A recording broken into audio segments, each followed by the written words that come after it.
Bienvenue sur Ici Éco. Le Parlement a prolongé jusqu'au 31 mai 2025 le mandat des conseils municipaux et des Mourtards pour la troisième année consécutive, consacrant ainsi un vide préjudiciable pour de nombreux villages et villes du pays. Au cours d'une réunion de moins d'une heure, jeudi passé, il a également approuvé la titularisation des volontaires de la défense civile.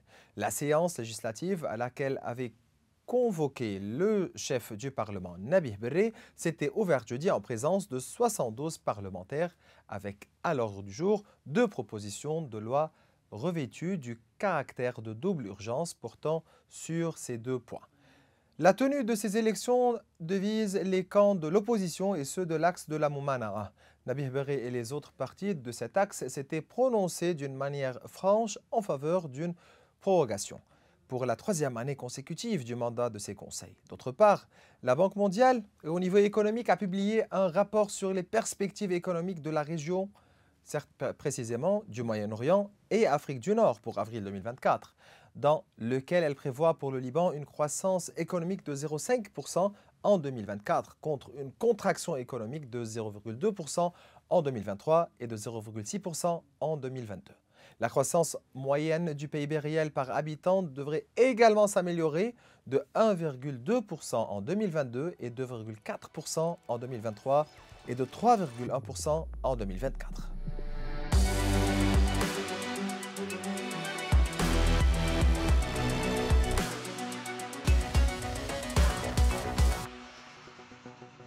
Et bien voilà, durant cet épisode, nous nous pencherons sur la constitutionnalité de la prolongation du mandat des conseils municipaux avec Dr Antoine Sfer qui est avocat au barreau de Beyrouth et de Paris. Ainsi, nous nous pencherons sur les questions liées à l'accord cadre avec le Fonds monétaire international ainsi que sur les retombées de la crise politico-financière sur le pays avec le professeur et le chercheur en finance et en économie, Jassem Rajah.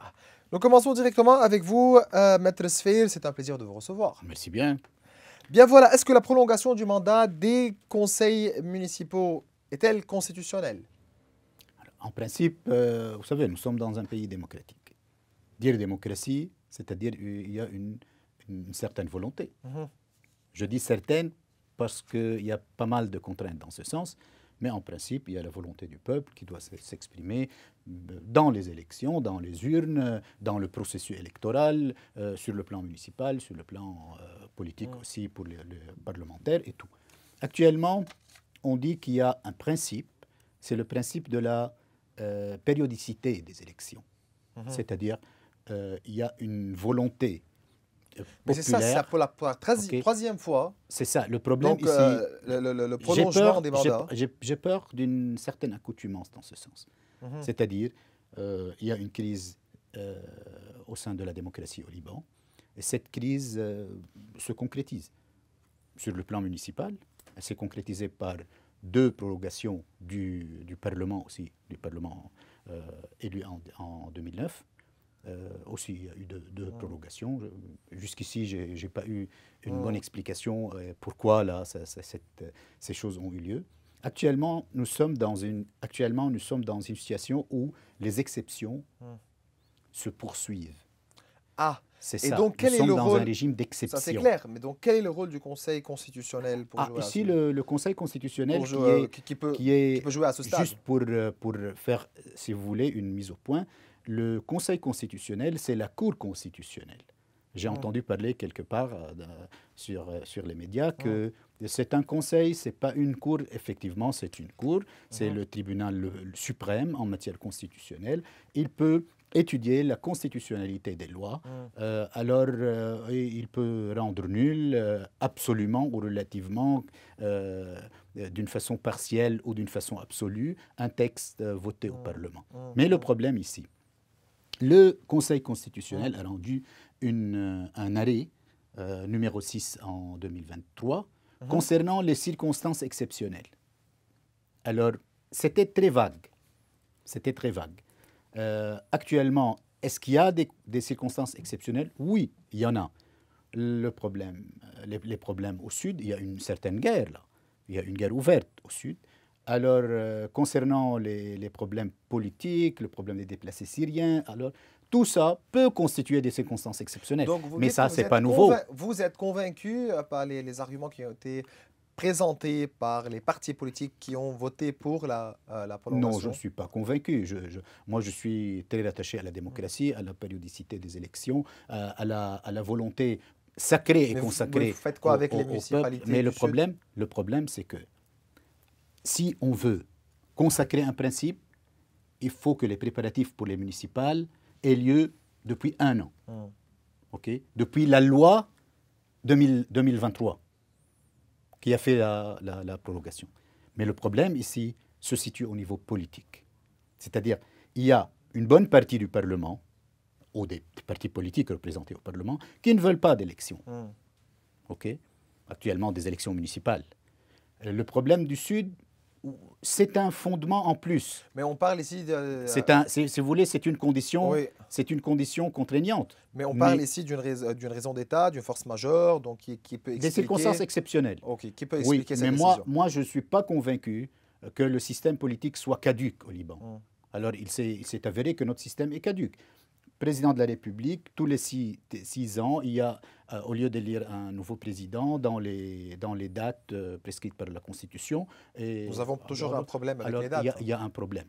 Il y a un problème Avec aussi les au niveau de échéances. la formation du gouvernement. Oui, c'est ça. À chaque fois, il y a un problème. Il y a un président du Conseil qui est désigné, puis il attend 1, 2, 3, 5, 9 mois, 10 mois. Alors, c'est un problème Donc, à ce niveau. comment régler ça au niveau de la Constitution? Le problème que la Constitution est claire.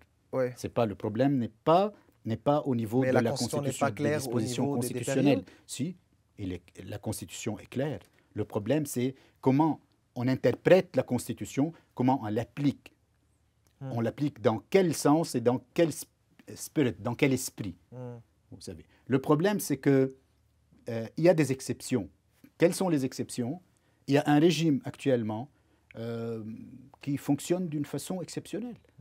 C'est-à-dire un gouvernement démissionnaire, de par le texte constitutionnel, c'est-à-dire suite aux élections parlementaires, il faut qu'il y ait un nouveau gouvernement. Ça n'a pas eu lieu. Puis il y a un mandat présidentiel qui a pris fin en octobre 2022. Actuellement, nous sommes en 24. Il n'y a pas de président. Il y a un gouvernement démissionnaire qui fait beaucoup de choses. Alors, je ne peux pas dire que le gouvernement ne peut pas fonctionner pendant la période d'une vacance présidentielle, mais le problème ici se situe au niveau que l'exception fait la règle actuellement. Ah, mais c'est ça. Donc, qui doit trancher que ces exceptions sont des exceptions? Mais c'est le fait accompli. Mais c'est le Parlement. On n'a pas un C'est président. pas le Parlement? Oui, mais on n'a pas un président. À cause de qui? Alors, il y a des forces régionales, il y a une équation internationale, il y a tout. Mais enfin, il y a la responsabilité des députés, la responsabilité politique des députés.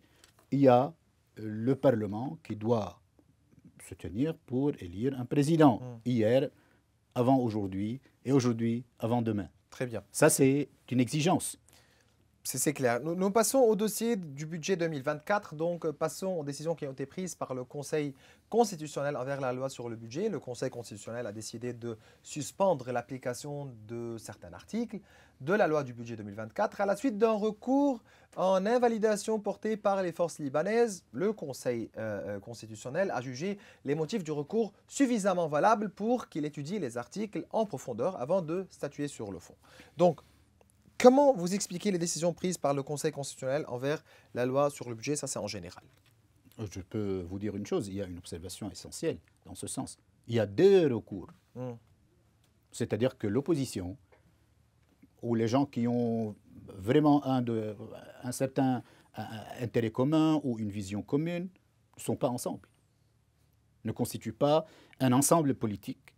C'est-à-dire, au lieu de faire un recours étoffé, solide, alors il y a eu des recours, avec si vous voulez, des demandes similaires. Si vous voulez. On ne peut pas créer quelque chose on ne peut pas innover dans ce sens. Il y a un texte juridique, il y a un texte constitutionnel. On doit faire la comparaison entre ces 2 textes pour qu'il y ait vraiment un recours solide, donnant au Conseil constitutionnel les arguments nécessaires, les fondements convaincants afin que le Conseil prenne décision. Mais je peux vous dire une chose. Oui. Le Conseil constitutionnel a pris une décision, un arrêt qui est, si vous voulez, qui est un peu, je ne veux pas dire, Gris? non, mais je peux dire que c'est un peu, c'est une nouveauté. Au niveau? Au niveau que il y a des articles que le Conseil constitutionnel a surpassés. Mais dire partiellement. Et partiellement, il a fait si vous voulez, Il a arrêté l'application l'application certains de certains articles. Il y en a d'autres arrêtés partiellement. C'est-à-dire, expliquez-moi la différence entre la partiel différence, et c'est que total. quand il y a un article qui est absolument déclaré nul par, si vous voulez, entre guillemets, par Oui. le Conseil constitutionnel, Donc rejeté. c'est par- rejeté, si vous voulez. C'est-à-dire que cet article n'existe plus. Ok. Sauf si le Parlement va le reformuler. Ok. Ça, c'est de un. De deux, le Conseil constitutionnel peut donner ses orientations dans ce sens.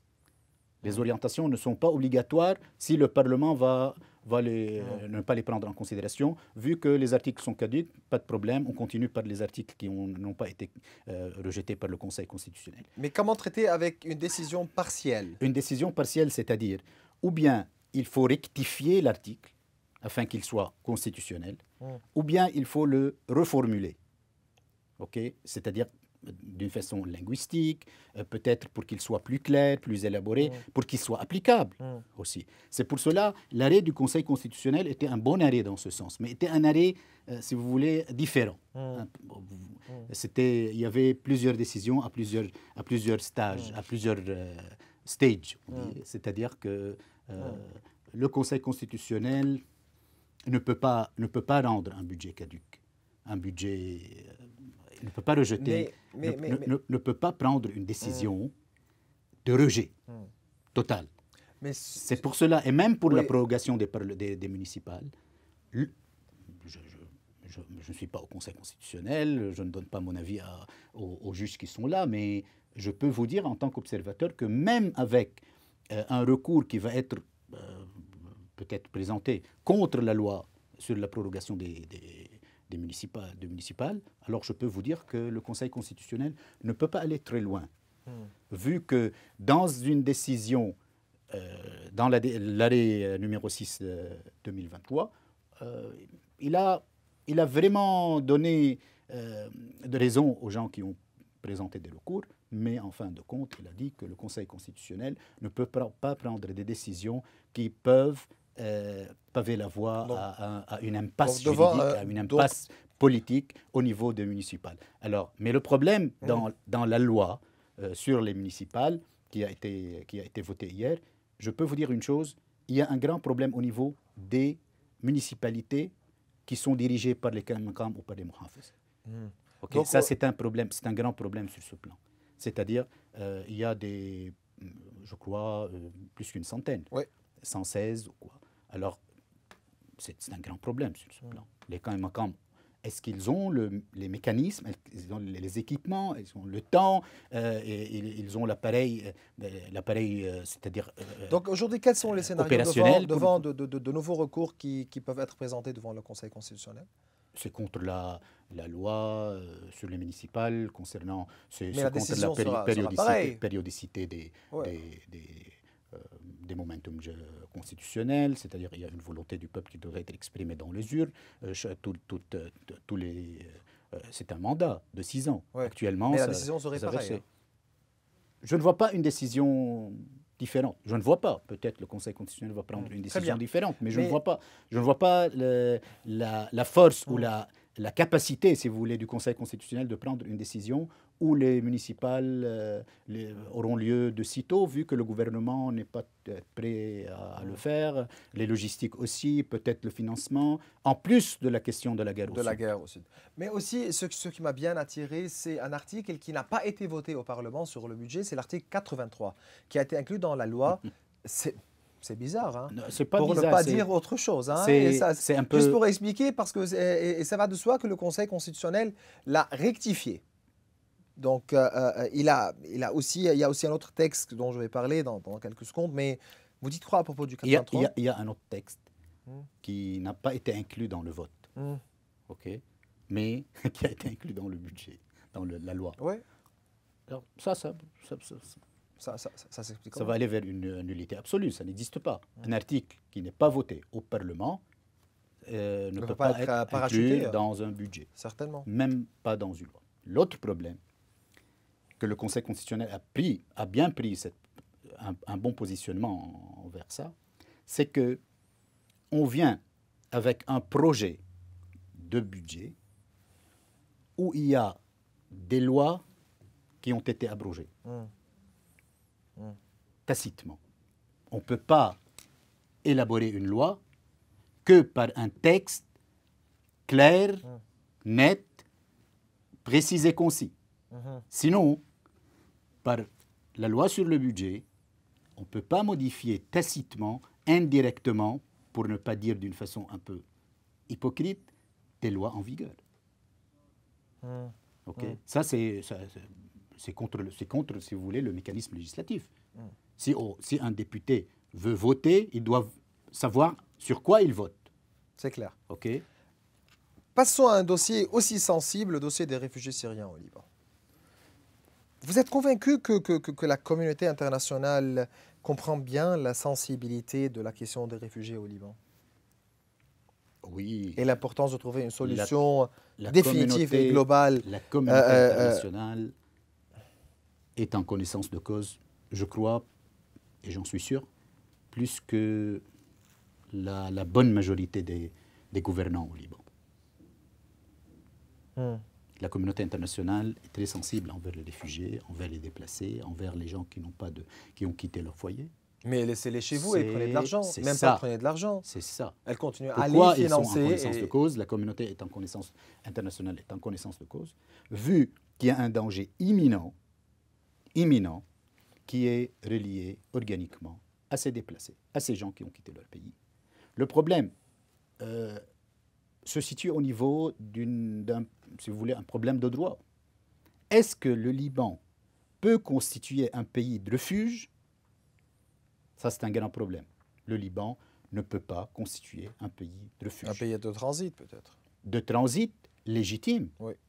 C'est ça pas le clandestin. problème. C'est-à-dire, s'il y a des gens qui sont au Liban d'une façon légitime, ils ont leurs papiers, leurs documents, contrôlés par le gouvernement libanais, par les autorités libanaises, ils peuvent voyager, ils peuvent aller comme en tout Europe, citoyen qui se trouve au Canada, aux États-Unis. Partout au monde. Le problème, c'est qu'il y a une grande partie des Syriens au Liban, je ne veux pas dire déplacés, pour ne pas faire une qualification, car quand on fait une qualification, il y a des conséquences juridiques qui en découlent. C'est ça. À ce niveau, il faut comprendre que les Syriens qui sont là, 2 millions, 2 millions et demi, 1 million et demi, le nombre est monstrueux. Le nombre est monstrueux. Proportionnellement aux résidents au Liban, aux Libanais si vous voulez, c'est grave là. C'est un pourcentage qui s'élève à 40% peut-être, à 35%. C'est suivant les normes internationales, ça dépasse toutes les normes. Le problème, c'est que les Syriens au Liban, qui ont quitté leur foyer à cause de la guerre en Syrie, sont la responsabilité de la communauté internationale, des organisations internationales, des pays arabes. C'est une question majeure et dangereuse pour le Liban. Qui ne veut pas et d'une façon imminente. Est-ce que c'est le régime de Bachar el-Assad? C'est le gouvernement libanais, c'est la communauté internationale. Le régime de Bachar el-Assad a des priorités.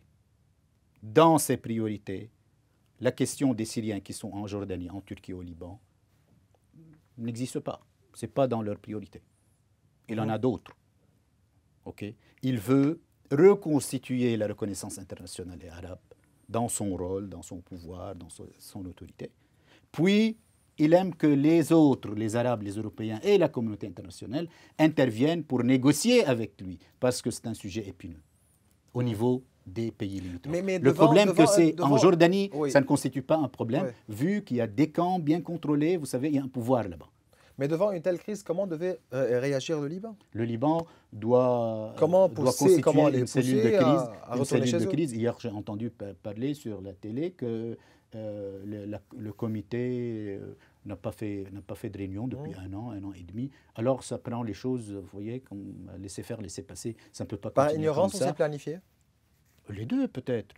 Les deux. Parfois, l'ignorance de certains gens au Liban mène à concrétiser, si vous voulez, le rôle international en disant que tant que les Libanais, tant que les gouvernants libanais ne prennent pas des décisions urgentes, imminentes, alors ne font pas des lobbying là, de par le monde afin que ces Syriens quittent le Liban, alors pourquoi pas? On les donne Passons un certain ouais. financement, là, c'est rien du tout. On a pris vraiment des chiffres dérisoires, ok, en comparaison de ce que la Turquie a pris, la Jordanie et les pays qui ont... Certainement, ça c'est Oui, clair. Ça, alors clair. ça c'est à cause de quoi? À cause de l'affaiblissement du pouvoir central au Liban, à cause de la dislocation d'un régime politique démocratique vraiment qui est atteint par des crises imminentes. À leur tête, on n'a pas de président. Et on ne voit pas un président de sitôt. J'espère que c'est c'est ça. des fautifs. Donc ça serait là mon dernier dossier. Oui. Mais en ce qui concerne le dialogue, donc le président Nabih Berri, aujourd'hui, a bien invité les chefs des partis politiques à un dialogue pour pouvoir trouver une certaine solution pour sortir de cette impasse politique. Eh bien, pouvoir élire un président. Vous dites quoi à propos de la légitimité, de la constitutionnalité de ce dialogue?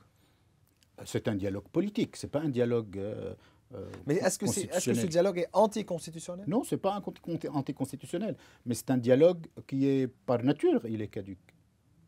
Même si ce dialogue va avoir lieu au Parlement.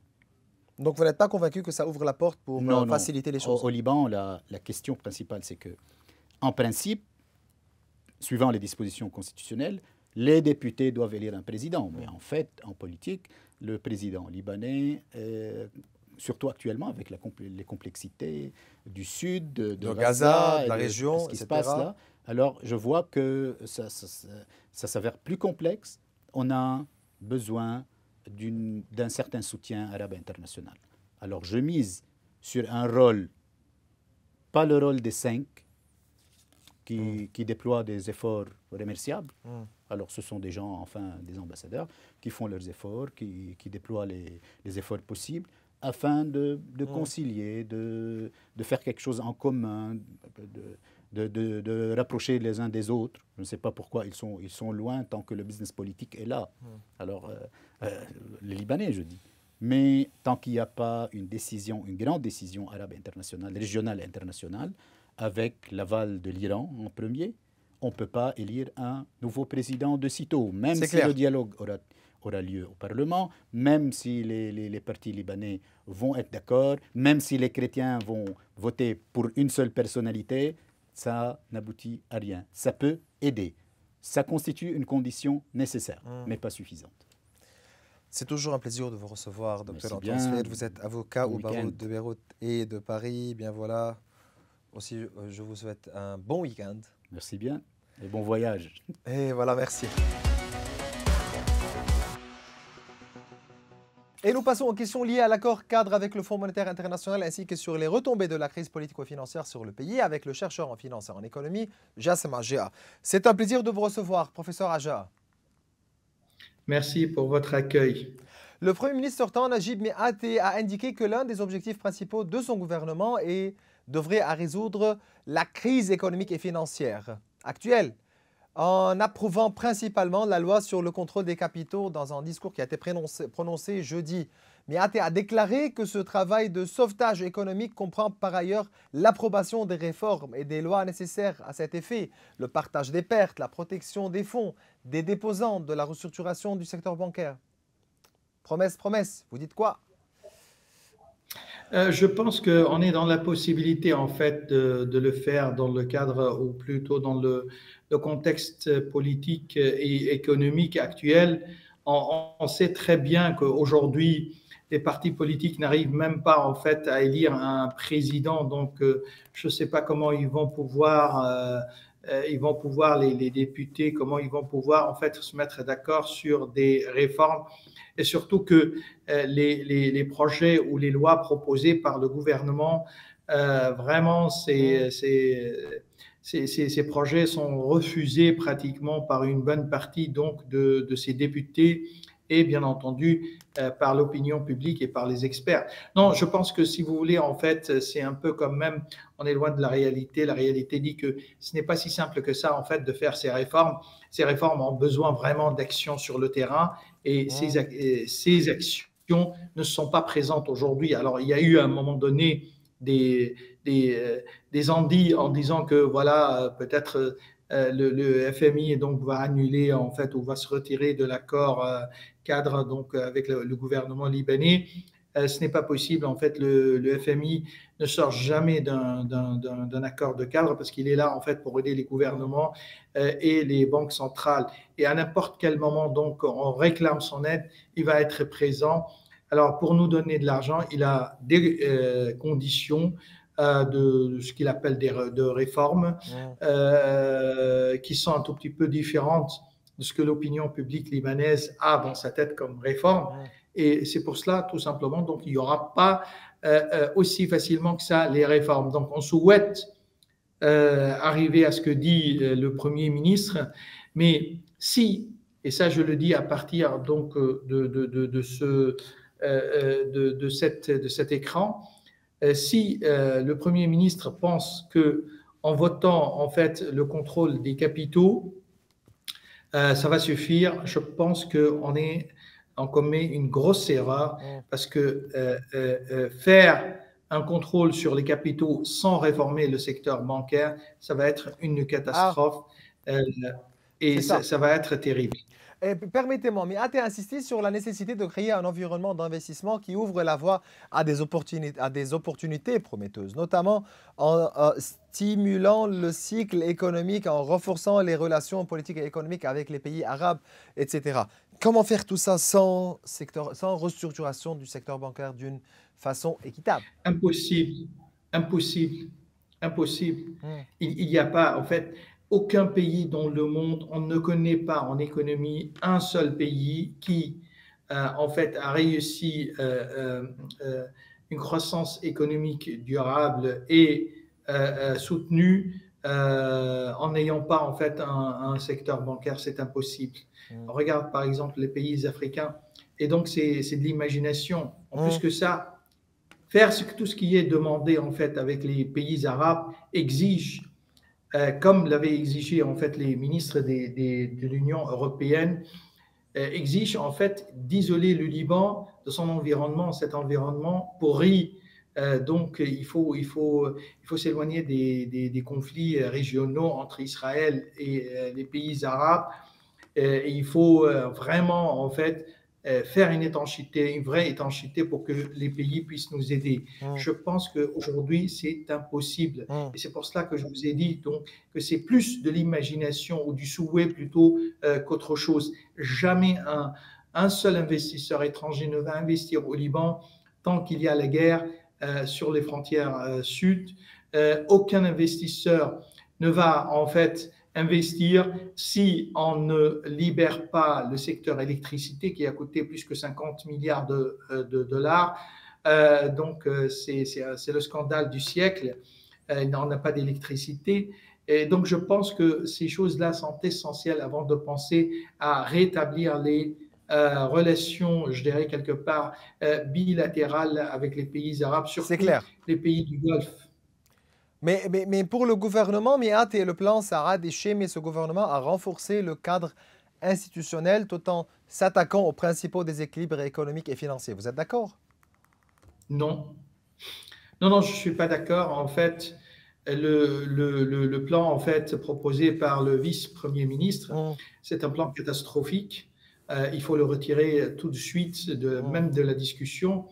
Ça aboutit tout simplement en fait à la perte des dépôts. C'est aussi simple que ça. Il n'a pas fait de réforme, il n'y a pas de réforme réelle. Regardez la taille de ce qu'il appelle réforme dans les propositions en question. Il concentre en fait sur les secteurs bancaires, sur le fait d'annuler la dette publique, etc., etc. Qu'est-ce qu'il a dit en fait de l'électricité du Liban? Qu'ils nous disent 50 milliards de dollars, rien. Qu'est-ce qu'il a dit en fait de l'effectif du secteur public? Vous savez, Monsieur Maurice, On a plus que 100 000 emplois illégaux aujourd'hui dans le secteur public sur un total de 460 000 emplois. Est-ce que vous savez que ces 100 000 emplois, personne n'a parlé de ces emplois? Pourquoi? Alors, si vraiment le vice-premier ministre a une intention de réforme sur ce sujet, pourquoi il ne l'a pas fait? Pourquoi il ne propose pas en fait de renvoyer ces 100 000 employés illégaux?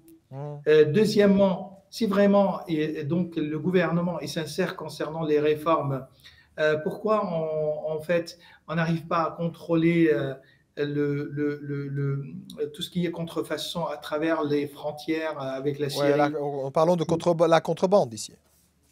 Oui, absolument. Ouais. Donc, pourquoi donc elle n'arrive pas à imposer sa souveraineté? Il n'arrive pas à imposer sa souveraineté sur le territoire libanais, sa souveraineté, je dirais, financière. Donc, évasion donc fiscale, qu'est-ce que vous voulez? Mais vous savez très bien pourquoi. Mais qui est responsable, professeur? Vous savez très bien. Le gouvernement. Oui. Le gouvernement. Je vais vous le dire, monsieur Maurice, si vous me le permettez. On me dit souvent que le gouvernement, mais c'est un pauvre gouvernement, c'est l'expression libanaise qu'on utilise. Donc, c'est plutôt la faute des partis politiques. Peut-être dans la réalité, c'est le cas, mais je vais vous le dire, institutionnellement et constitutionnellement, le responsable, c'est le gouvernement. Et donc, c'est lui qui prend les décisions. On ne prend pas les décisions dans les bureaux, dans les sièges sociaux des partis politiques. Soit le gouvernement, c'est un gouvernement, soit c'est une marionnette. Donc, les partis politiques est en train de faire bouger. Donc, dans ce cas, il vaut mieux qu'il démissionne.